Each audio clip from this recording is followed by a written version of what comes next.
ಸ್ನೇಹಿತರೆ ನಮಸ್ಕಾರ. ನಾನು ಬಸವಣ್ಣಪ್ಪ ಕಂಬಾರ್. ನನ್ನ ಚಾನಲ್ಗೆ ಸುಸ್ವಾಗತ. ಇವತ್ತು ಗೃಹಲಕ್ಷ್ಮಿ ಯೋಜನೆಯ ಹಣದ ಕುರಿತು ಯಾರಿಗೆ ಬಂದಿದೆ, ಯಾರಿಗೆ ಬರಲ್ಲ, ಯಾಕೆ ಬಂದಿಲ್ಲ, ಏನು ಕತೆ ಇದರದ್ದು, ಯಾಕೆ ಹೀಗೆ ಆಗ್ತಿದೆ, ಒಬ್ರಿಗೆ ಬಂದಿದೆ ಒಬ್ರಿಗೆ ಬಂದಿಲ್ಲ, ಒಂದು ಕಣ್ಣಿಗೆ ಬೆಣ್ಣೆ ಒಂದು ಕಣ್ಣಿಗೆ ಸುಣ್ಣ, ಯಾಕೆ, ಈ ವಿಷಯದ ಬಗ್ಗೆನೇ ಮಾತಾಡೋದಕ್ಕೇ ಇವತ್ತೊಂದು ವಿಡಿಯೋ ಮಾಡಿದ್ದೀನಿ. ವಿಡಿಯೋನ ಕಂಪ್ಲೀಟಾಗಿ ನೋಡಿ, ಕಮೆಂಟ್ಸ್ ಮಾಡಿ, ಲೈಕ್ ಮಾಡಿ. ಯಾರಿಗೆ ಯಾವ್ಯಾವ ಕಂತಿನ ಹಣ ಬಂದಿದೆ, ಯಾವ್ಯಾವ ಕಂತಿನ ಹಣ ಬಂದಿಲ್ಲ ಅನ್ನೋದನ್ನು ಕಂಪ್ಲೀಟಾಗಿ ನನಗೆ ಮೆಸೇಜ್ ಮಾಡಿ. ನಾನು ನಿಮಗೆ ಅಪ್ಡೇಟ್ಸನ್ನು ಕಂಪ್ಲೀಟಾಗಿ ಕೊಡ್ತೀನಿ. ಓಕೆನಾ? ಬನ್ನಿ, ಹಾಗಾದರೆ ಇನ್ನೇಕೆ ತಡ, ವಿಡಿಯೋನ ಸ್ಟಾರ್ಟ್ ಮಾಡೋಣ. ಬನ್ನಿ.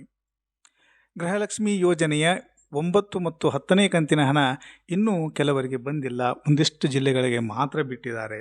ಯಾಕೆ ಹೀಗೆ ಮಾಡ್ತಿದ್ದಾರೆ, ಎಷ್ಟು ಜನರಿಗೆ ಬಂದಿದೆ ಅಂತ ಕೇಳಬಹುದು ನೀವು. ಒಂದಿಷ್ಟು ಜಿಲ್ಲೆಗಳಿಗೆ ಮಾತ್ರ 9ನೇ ಕಂತಿನ ಹಣವಂತೂ 29ನೇ ತಾರೀಕಿನ ತನಕ ಅಷ್ಟು ಜಿಲ್ಲೆಗಳಿಗೆ ಹಾಕಿದ್ದಾರೆ. ಆದರೂ ಕೂಡ 9ನೇ ಕಂತಿನ ಹಣ ಕೆಲವರಿಗೆ ಬಂದಿಲ್ಲ, 8ನೇ ಕಂತಿನ ಹಣ ಬಂದಿಲ್ಲ ಅಂತ, ಕೆಲವರಿಗೆ 7ನೇ ಕಂತಿನ ಹಣನೂ ಕೂಡ ಬಂದಿಲ್ಲ ಅಂತ ಹೇಳ್ತಿದ್ದೀರಿ. ಇಲ್ಲಿ ಆಗ್ತಿರುವಂಥ ತೊಂದರೆ ಆದರೂ ಏನು, ಯಾಕೆ ಬರ್ತಿಲ್ಲ, ಏನು ಸಮಸ್ಯೆ, ಯಾರು ಕಾರಣರು ಅನ್ನೋದನ್ನು ಇವತ್ತು ಹೇಳ್ತೀನಿ ಕೇಳಿ.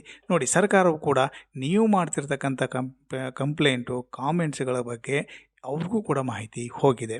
ಯಾಕೆ ಒಬ್ರಿಗೆ ಹೋಗ್ತಿದೆ, ಯಾಕೆ ಒಬ್ರಿಗೆ ಹೋಗ್ತಿಲ್ಲ ಅನ್ನೋದ್ರ ಬಗ್ಗೆ ಒಂದು ಚರ್ಚೆಯನ್ನು ಮಾಡ್ತಿದ್ದಾರೆ ಮತ್ತು ತುಲನಾತ್ಮಕವಾದ ಒಂದು ಪರೀಕ್ಷೆಯನ್ನು ಕೂಡ ಮಾಡ್ತಿದ್ದಾರೆ. ಸರಿ, ಏನು ಮಾಡಬೇಕು ಇವಾಗ ಇದಕ್ಕೆ ಅಂತೇಳಿ ಒಂದು ನಿರ್ಣಯ ಮಾಡಿದ್ದಾರೆ. ಸರಿ, ಇಲೆಕ್ಷನ್ ಇರೋದರಿಂದ ಏನು ಮಾಡಿದ್ರು, ಅದರ ಬಗ್ಗೆ ಒಂದು ಸ್ವಲ್ಪ ಇದನ್ನು ತೋರಿಸಿದ್ರು. ಈಗ ಇಲೆಕ್ಷನ್ ಮುಗಿದು ಹೋಗಿದೆ. ಈಗ ಏನು ಮಾಡ್ತಿದ್ದಾರೆ ಅಂತಂದರೆ, ಅಂಗನವಾಡಿ ಕಾರ್ಯಕರ್ತೆಯರನ್ನು, ಈ ಒಂದು ಗ್ರಾಮದಲ್ಲಿ ಇರತಕ್ಕಂಥ ಅಂಗನವಾಡಿ ಕಾರ್ಯಕರ್ತೆಯರನ್ನು ಮನೆ ಮನೆಗೆ ಕಳಿಸ್ತಾರೆ. ಯಾರ್ಯಾರಿಗೆ ಗೃಹಲಕ್ಷ್ಮಿ ಯೋಜನೆ ಹಣ ಬರ್ತಿದೆ, ಯಾರ್ಯಾರಿಗೆ ಯಾವ್ಯಾವ ಕಂತಿನ ಹಣ ಬಂದಿದೆ ಮತ್ತು ಯಾರ್ಯಾರಿಗೆ ಯಾವ್ಯಾವ ಕಂತಿನ ಹಣ ಬರಬೇಕು, ಈ ಮಾಹಿತಿಯನ್ನು ಈಗ ಸದ್ಯದಲ್ಲೇ ನಿಮ್ಮ ಮನೆಗಳಿಗೆ ಅವರು ಬರ್ತಾರೆ, ಬಂದು ಮಾಹಿತಿಯನ್ನು ಕಲೆಕ್ಟ್ ಮಾಡ್ತಾರೆ. ದಯವಿಟ್ಟು ಏನು ಮಾಡಿ, ಯಾರಿಗೆ ಯಾವ ಕಂತಿನ ಹಣ ಬಂದಿದೆ ಮತ್ತು ಬರಬೇಕಾಗಿದೆ ಅದನ್ನು ಕಂಪ್ಲೀಟಾಗಿ ನೀವು ಅವರಿಗೆ ತಿಳಿಸಿ. ಅವರು ಎಲ್ಲಿ ಸಮಸ್ಯೆ ಇದೆ, ನಿಮ್ಮ ಅಪ್ಲಿಕೇಶನಲ್ಲಿ ಸಮಸ್ಯೆ ಇದೆ, ಅಥವಾ ಒಂದು ಕಂತಿನ ಹಣನೂ ಬಂದಿಲ್ಲ ಅನ್ನೋರು ಕೂಡ ದಯವಿಟ್ಟು, ಒಂದು ಕಂತಿನ ಹಣ ಬಂದಿಲ್ಲ ಅನ್ನೋರು ಕೂಡ ಸಹಿತ ಏನು ಮಾಡಿ, ದಯವಿಟ್ಟು ನೀವು ಏನು ಮಾಡಿ, ನಿಮ್ಮ ಅರ್ಜಿ ಸ್ಟೇಟಸನ್ನು ಅವರಿಗೆ ತಿಳಿಸಿ. ಯಾವತ್ತು ಅರ್ಜಿ ಹಾಕಿದ್ದೀರಿ ಮತ್ತು ಎಷ್ಟು ಕಂತಿನ ಹಣ ತಮಗೆ ಈಗಾಗಲೇ ಬಂದು ಮುಟ್ಟಿದೆ, ಎಷ್ಟು ಕಂತಿನ ಹಣದಿಂದ ನಿಮಗೆ ಹಣ ಬರೋದು ನಿಂತಿದೆ, ಈ ವಿವರವನ್ನು ನೀವು ಅವರಿಗೆ ಕೊಟ್ಟರೆ ಅವರು ಅದನ್ನು ಡೀಟೇಲ್ಸ್ ಆಗಿ ಬರ್ಕೊಂಡೋಗಿ ಗವರ್ನ್ಮೆಂಟಿಗೆ ಸಲ್ಲಿಸ್ತಾರೆ. ಈ ತಾಲೂಕಿನಿಂದ ಇಷ್ಟು ಗ್ರಾಮಗಳಲ್ಲಿ ಇಷ್ಟು ಮಹಿಳೆಯರಿಗೆ ಇಷ್ಟು ಕಂತಿನ ಹಣಗಳು ಮಾತ್ರ ಬಂದಿದೆ, ಉಳ್ಕಾದು ಬಂದಿಲ್ಲ. ಇದಕ್ಕೆ ತಾಂತ್ರಿಕ ಕಾರಣವೋ, ಸರ್ಕಾರದ ಕಾರಣವೋ, ಅಥವಾ ಇನ್ನು ಬೇರೆ ಇನ್ನೇನಾದರೂ ಕಾರಣಗಳಿದೆಯಾ ಅನ್ನೋದನ್ನು ಐಡೆಂಟಿಫೈ ಮಾಡ್ತಾರೆ.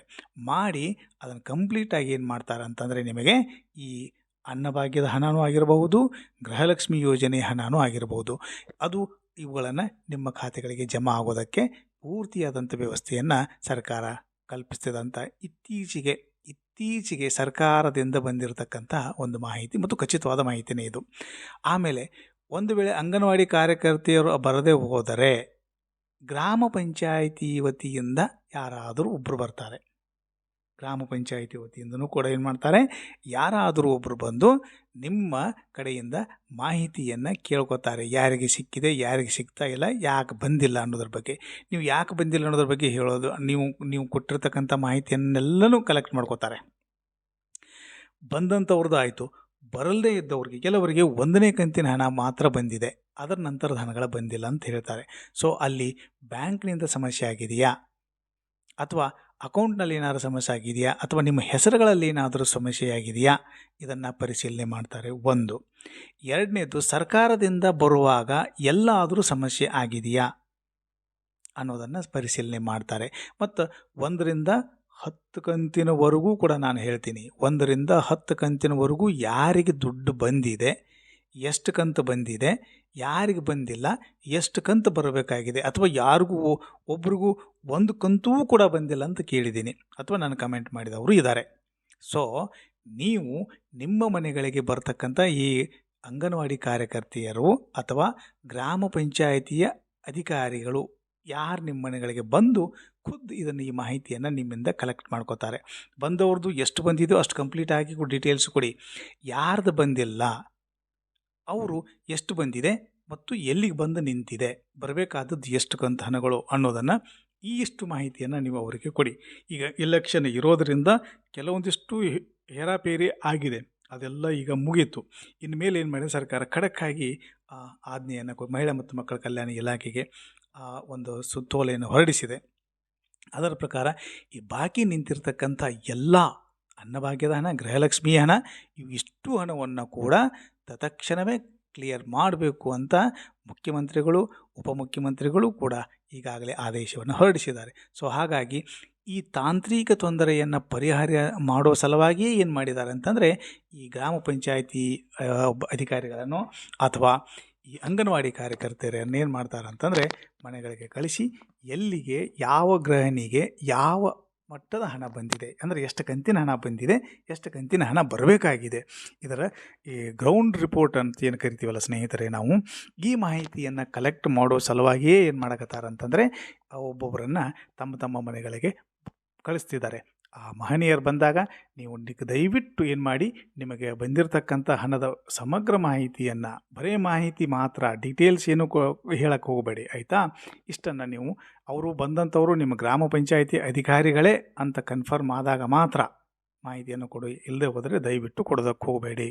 ಯಾಕೆಂದರೆ ಇದರಲ್ಲೂ ಕೂಡ ಸ್ಕ್ಯಾಮ್ ನಡೆದಿದೆ ಅಂತ ತಿಳಿದು ಬಂದಿದೆ. ಹಣ ಲಪಟಾಯಿಸುವಂಥ ಮಾಹಿತಿನೂ ಕೂಡ ಏನು ಮಾಡಕತ್ತಾರೆ ಅಂತಂದರೆ ಕೇಳ್ಪಟ್ಟಿದ್ದೀವಿ. ಹಣ ಕೂಡ ನಿಮ್ಮ ಅಕೌಂಟ್ ಡೀಟೇಲ್ಸ್ಗಳನ್ನೆಲ್ಲ ಕೇಳಿಕೊಂಡು ಹಣ ಲಪಟಾಯಿಸುವಂಥ ಕದಿಮರು ಕೂಡ ಈಗಾಗಲೇ ಕೆಲವು ಕಡೆ ಸಿಕ್ಕಿ ಬಿದ್ದಿದ್ದಾರೆ. ಇಂಥ ಮಾಹಿತಿಯೂ ಕೂಡ ಸಿಕ್ಕಿದೆ. ಸೊ ಹಾಗಾಗಿ ನಿಮ್ಮ ಮನೆಗಳಿಗೆ ಬರ್ತಕ್ಕಂಥವರು ನಿಮ್ಮ ಗ್ರಾಮ ಪಂಚಾಯಿತಿ ಅಧಿಕಾರಿಗಳೇನೇ ಆಗಿದ್ದರೆ ಅಥವಾ ಅಂಗನವಾಡಿ ಕಾರ್ಯಕರ್ತರೇ ಆಗಿದ್ದರೆ ಅಂಥವರಿಗೆ ಮಾತ್ರ ನೀವು ಈ ಮಾಹಿತಿಯನ್ನು ಕೊಡಿ ಅಂತ ಹೇಳ್ತೀನಿ, ತಿಳಿತಾ.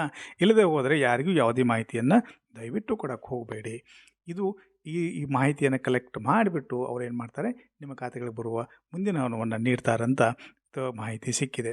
ಇದಿಷ್ಟು ಈ ಮಾಹಿತಿಯನ್ನು ದಯವಿಟ್ಟು ನೀವೇನು ಮಾಡಿ, ಯಾರು ಯಾವ ಕಂತಿನ ಹಣ ಬಂದಿಲ್ಲ ಅದನ್ನು ನನಗೆ ಮಾಹಿತಿ ಮಾಡಿ ಅಥವಾ ನಿಮಗೆ ಕಮೆಂಟ್ ಮಾಡಿ, ನಾನು ಕಂಪ್ಲೀಟಾಗಿ ನಿಮಗೆ ಆ ಮಾಹಿತಿಯನ್ನು ನಿಮಗೆ ಉತ್ತರ ಕೊಡ್ತೀನಿ ಅಂತ ಹೇಳ್ತಾ ಈ ವಿಡಿಯೋನ ಇಲ್ಲಿ ಮುಗಿಸ್ತೀನಿ. ನಮಸ್ಕಾರ.